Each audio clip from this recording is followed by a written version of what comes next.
I need a hook. Okay, get this. 2017. Five Nights at Freddy's. Rabornica AU. Cue the intro.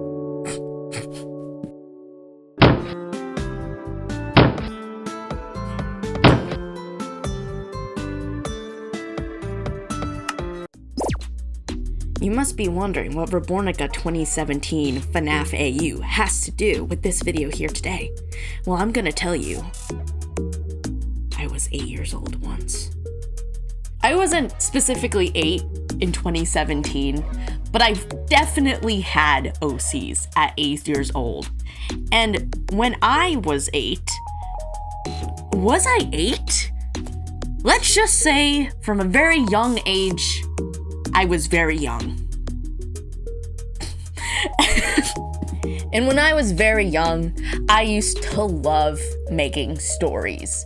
One fateful day, Five Nights at Freddy's came out. Dan TDM came out with his reaction game through of Five Nights at Freddy's 1. And you know, my sister and I had an amazing plan. A beautiful plan. Let's fucking LARP, guys. And when I mean LARP, I mean starting from Five Nights at Freddy's, we created a multi-universal, head-twisting 360 degrees lore of the century. Did anything make sense? No, but it all started with the 5 missing children and their accompanying night guards. Okay, I'm gonna quit being mysterious. So, what happened in terms of synopsis, right? Me and my sister, we would play these kids in, you know, the 5 missing kids, and we would come alive during the night, and the night guards would be trying to fend them off. The whole lore of it is that the night guards and the children end up being more of like friends by the end of it, and a whole huge lore kind of unfolds from there. But at some point we get bored, right? And we want to make a spin-off of this whole thing, so that's completely original, completely different from their Five Nights at Freddy's roots. And we start this roleplay called And Thus the Orphanage as We Know It is Born, right? 4 of these kids would go out every night, sneaking past the night guards and their caretakers, and they would basically play their instruments in the middle of the night and try getting money and stuff from that. And the whole thing surrounding it is that they would come back before any of the night guards would find out because they were abusive or something. I don't know. But it's a whole conspiracy about this magical force called Crazy Eyes. Crazy Eyes. We called it Crazy Eyes. The huge part of old FNAF lore is about possession. And old FNAF comics had these things, especially Rabornica, where their eyes would be black and their irises would be white, and we would call it Crazy Eyes to signal that they were possessed and no longer themselves. And in our story, anyone was subject of being possessed by Crazy Eyes, right? And oh my god, I can't believe I'm saying this out loud. I need to get out of here. I need to get out of here! So, sorry about that.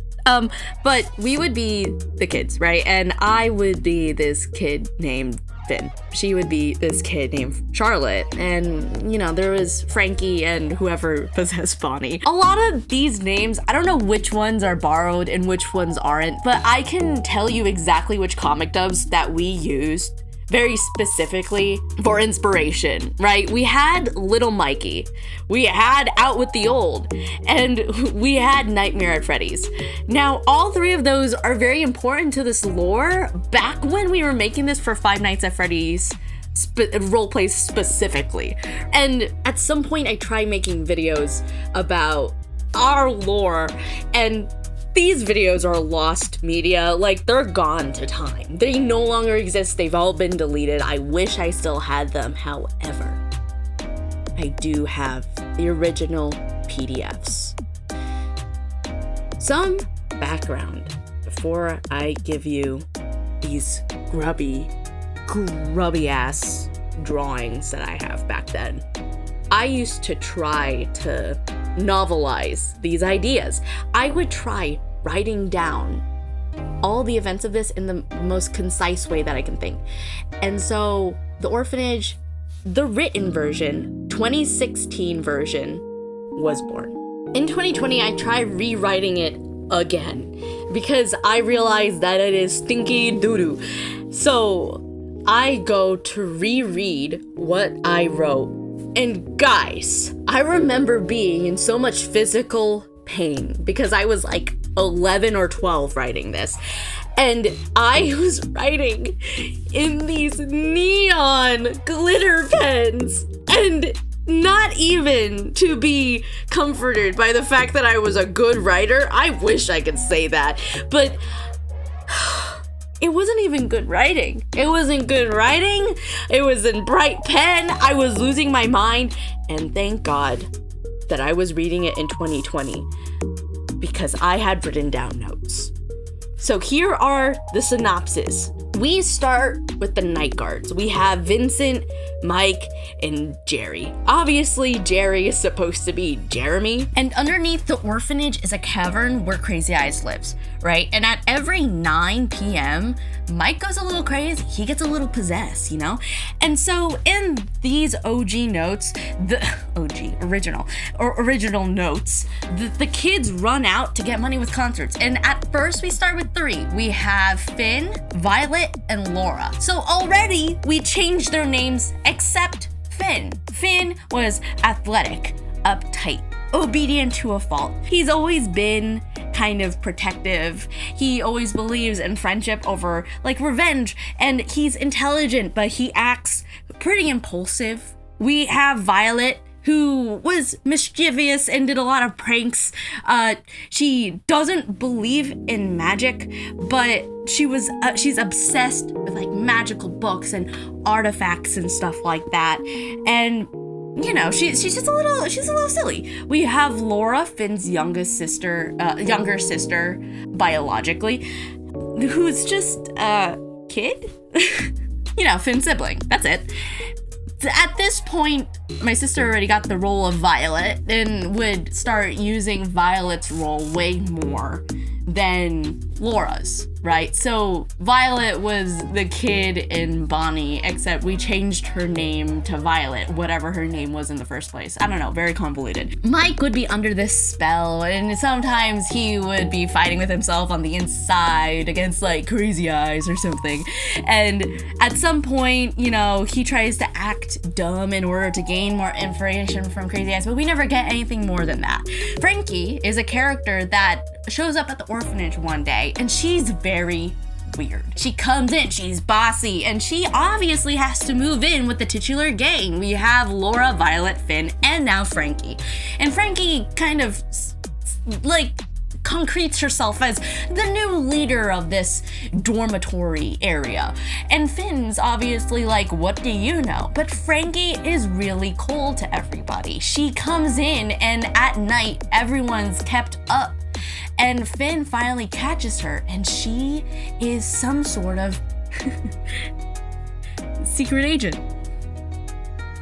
She's a hacker. Yeah. She is a hacker, and it's kind of alluded to the fact that she knows about Crazy Eyes and no one else in the orphanage does. Obviously, Finn and Frankie get off on the wrong footing, and they fight throughout the entire series. She has weird hobbies and rumors about her. She has all these weird tech that she has in her little bag, and she just goes around and acts like the boss. Over here, I go, why are the boys and girls sharing a room? And why are they like a really wide age range? Interesting. So one day Mike attacks Jerry because of Crazy Eyes, and it's in the basement, right? And at some point, things start happening and people are really scared and afraid that Jerry's in the hospital and Mike has apparently something to do with it, and Finn has no idea what's going on, because I think in the lore, Finn is the number one, like, getting abused by Mike, and thus Crazy Eyes as Mike.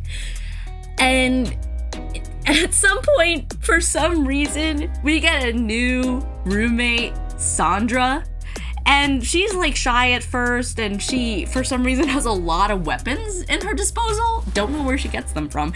And apparently she already knew Frankie. Frankie and Sandra know each other, and they're very strained. So obviously Frankie is a really big, like, antagonizer for some reason, and Sandra kind of takes over as, like, I guess the new role for Golden Freddy?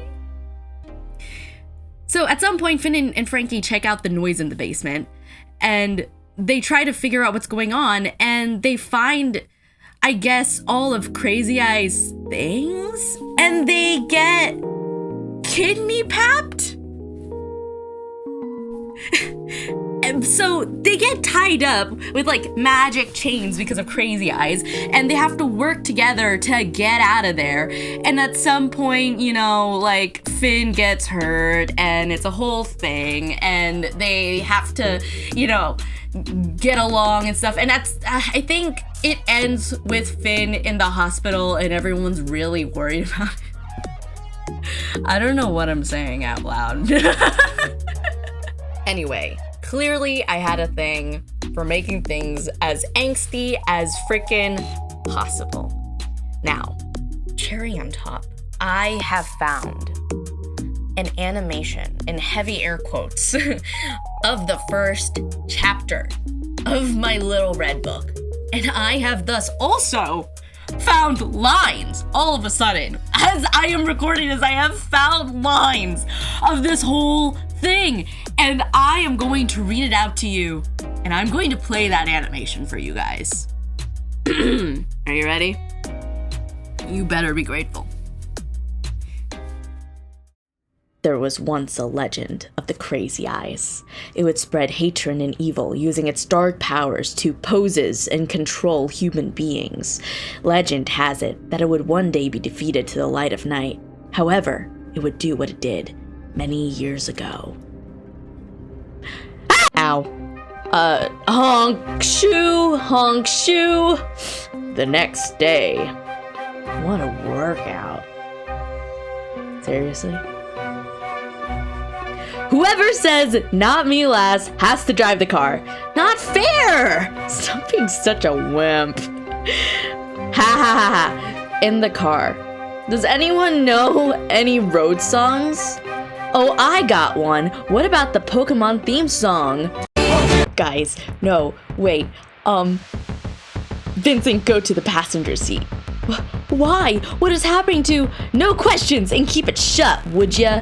Everyone lean to the right of the car. Why can't you growl? Crash!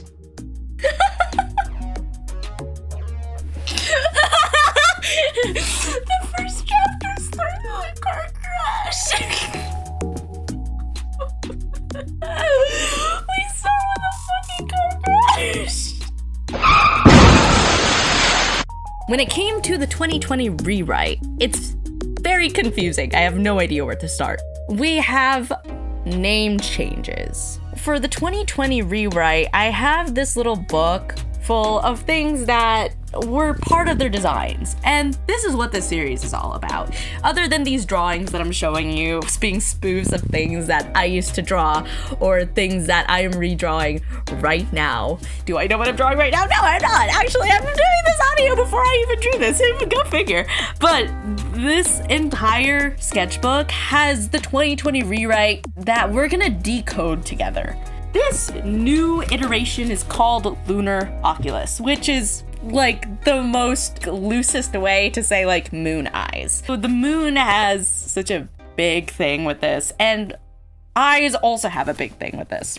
And instead of the crazy eyes that you know and love, whenever you get possessed in this one, it is a purple sclera with a moon in the middle. This orange blood moon. And here are the characters now as we know them. Finn has turned into Hunter. And no, during 2020, I did not name him Hunter because of the Owl House. That was before I watched the Owl House by the smallest margin. When I found out there was a Hunter in the Owl House and he looked very similar to this Finn showing on the screen now, I didn't know how to feel. I was very happy, and I was also... I didn't know what to do. I didn't know if I had to rename him again or something, but anyway, Hunter. His background, right? When he was 10 years old, he was given up by his parents. His parents would physically and mentally abuse him. He and his newborn sister were put into the Moon Orphanage. Shortly after he came, one of the workers there physically abused him, which would be Mike, and now in this universe, it's called Malice. I don't know why it was just like that, but Hunter never mentions it, in fear that Malice would hurt Kaylin. Malice would manipulate and blackmail Hunter into doing things, like tasks. He is shown like this. He is about 15, almost 16. Yeah, he's very protective, very intelligent, but acts impulsive. So it's a very similar characteristic. He's still the character that everyone dogpiles for being the boy, in the similar vein of the LARPing that me and my sister would do. I wonder why I'd always play the male lead in the whatever. Cough, cough. But now we have Violet. When she was little, she was enchanted with the idea of magic. She was especially excited with her book, where magical parents would be away fighting some magical creature. I don't really know what that means. What? She was the first one to enter the Moon Orphanage out of all her friends at the age of 4. Her parents died from sickness, but she held on to the idea that they were the parents from her story. So she deluded herself into thinking that her magical story was just where her parents were. She gave up on the idea that magic was real. When magic is revealed to her, she gets really upset and angry about that. Kaylin, who was Laura, so that was like Finn's little sister, her name is Kaylin now. She grew up in the Moon Orphanage with Hunter and Violet. She never met her parents, but she hopes to see them. She understands like nothing happening in the orphanage at all. Yeah, she would follow Hunter around for hours. She likes looking cute. She goes by everyone is good and always will be mentality, a stark contrast to her brother's mentality, and Violet's, who is just pretty much jaded on reality in the first place. And then we have Frankie, who is now Raya. Her background is that when she was 6, her family was killed. Eager to get her revenge, she searches for vital ways to do anything she needs. She stumbles upon someone who is tech savvy and knows an abundance of skills. She is eager to be hidden since she is suspected of being the one to kill her parents. In order to stay hidden, she goes by the name of Raya. Her caretaker was convicted of doing illegal acts, and fleeing to the orphanage was her best bet. We have Sandria. Her parents and siblings were taken away from her at the age of 7, just like Raya's. She meets Raya before she was left to the caretaker. When Raya first started talking of revenge, she got scared, and Raya left, and eventually Sandra looked for her to keep her safe. She eventually ended up at the orphanage. Raya and Sandra would show up at the same time. This time, they would go on about trying to find magic. Violet has her magical book, and she goes downstairs into the basement and finds this book of spells.